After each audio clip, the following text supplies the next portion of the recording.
Sir bike रोक ली है और इनका नंबर प्लेट नहीं है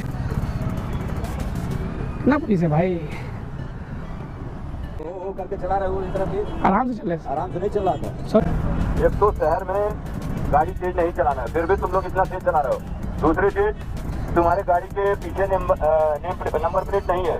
अब मैं गाड़ी ये सीट रहा हूँ, ठीक है, नंबर लेके आना फिर छोड़ूंगा। ले जाओ गाड़ी, एक आदमी चला के ले जाओ।